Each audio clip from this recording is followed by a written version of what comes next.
Hello and welcome to the very first episode of the Grieving Girls Club podcast.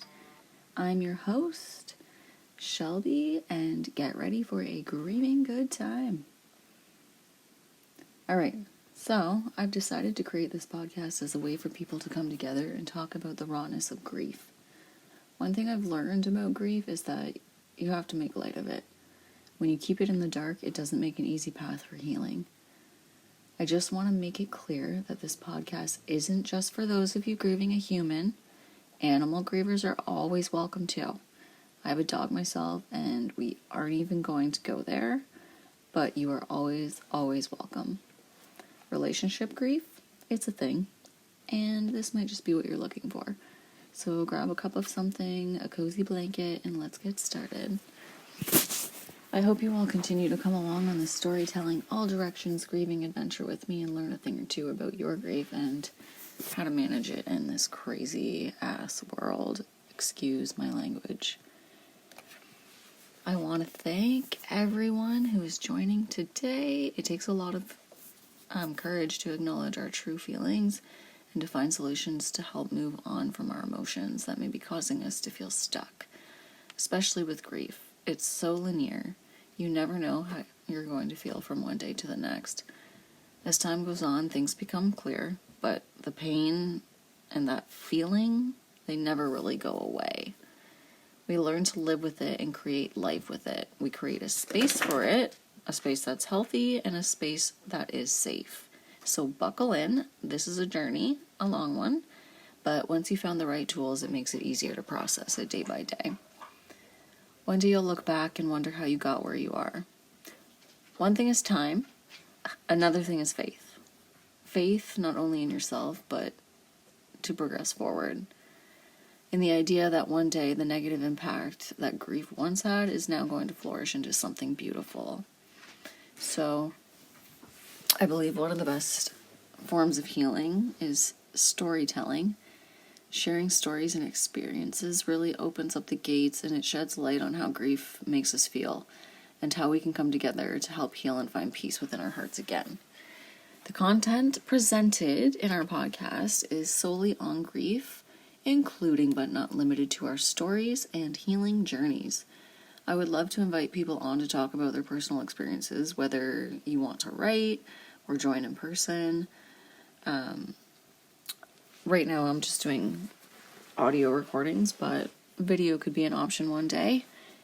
Either way, it would be cool to have people on, talk and grieve and heal together. And like I mentioned before, stories are the best way, in my opinion, to do that. So let's allow this experience to be as raw as possible. I also want to make note that the content here is not to discredit any professionals. It is purely experience-based. There are many professional resources that provide great strategies for managing grief and all that comes with it. I wouldn't be where I am without therapy. That is a whole story for later. There is a different strategy, this is a different strategy, more of a personal approach. It might feel weird at first, but once you start feeling the feels, you'll really see a change in the grief and how it affects you on a day-to-day. And I'm saying this from personal experience, hence why I'm doing this podcast. All right, let's jump into some stories. This first one that I have is pretty personal, very close to the heart. And it is the number one reason why I'm doing this. This story is lengthy and will likely be covered over multiple episodes, but you have to start somewhere. The person in my life who I grieve the most is my mother. Before her was my grandmother, whom I think about constantly and dream about too. It's weird. But I spent a lot of time with her as a child, so I was fortunate to have her right next door to me until I moved off to university. My mom, though, she was a lovely woman. We butted heads, as mothers and daughters do, but I loved her and looked up to her. Even though I didn't always agree with her, she was mostly doing everything right. She knew me well, which she should, because I am her daughter.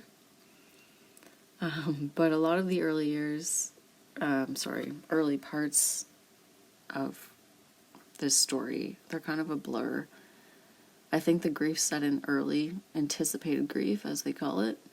I look back and wonder how I managed to block certain things out so well. Like the date my mom was diagnosed, I cannot remember for the life of me. It was just happening so fast. I remember it was in 2014, and I was 23 at the time, and my brother was 19. I was with her when we got the diagnosis, and I believe my aunt was there too. Sorry, my dog is with me, and she was drinking. You could probably hear that gulp in the background. But when they told us what she had, we weren't surprised. Of course, when you hear the C word, you're stunned. But based on my mom's symptoms and what they were looking for, we had a good idea what was going on. My mom was diagnosed with pancreatic cancer. At this time, it had a 1% survival rate past 5 years. That statistic has changed. I've looked it up, and according to the Canadian Cancer Society, the net survival rate, those are cases that haven't metastasized, that are just localized to the pancreas, is about 10%.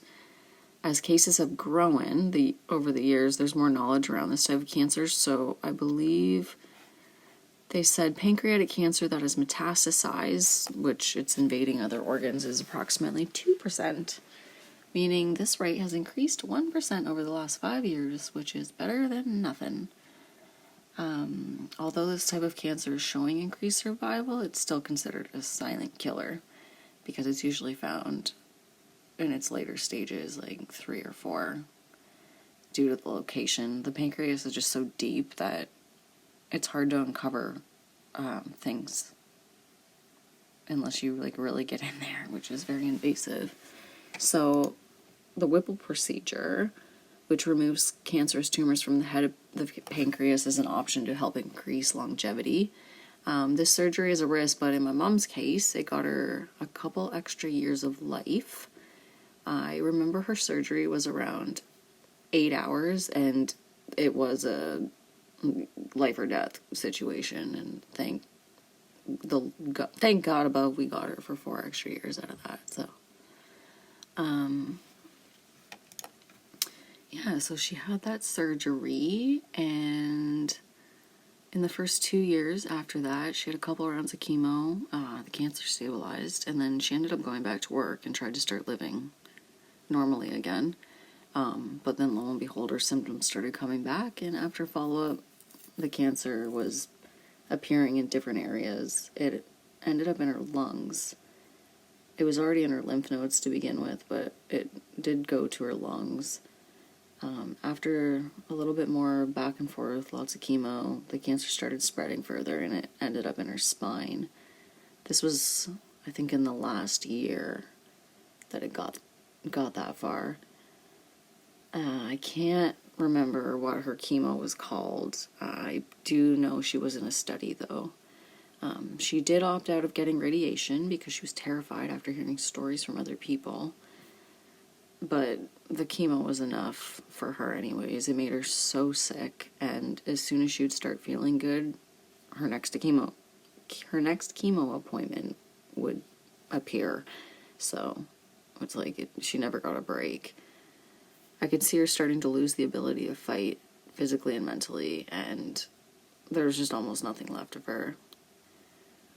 That was 4 years, so on Christmas Eve of 2018, she passed away just after 11 a.m. I was not there. My aunt and my uncle were there. My brother and I had rushed up after my aunt called me and let me know that she was going, so it was that day on December 24th, 2018. The good Lord took her home, and I miss her every single day. But I have learned how to deal with the grief in many different ways. It does strike me, but I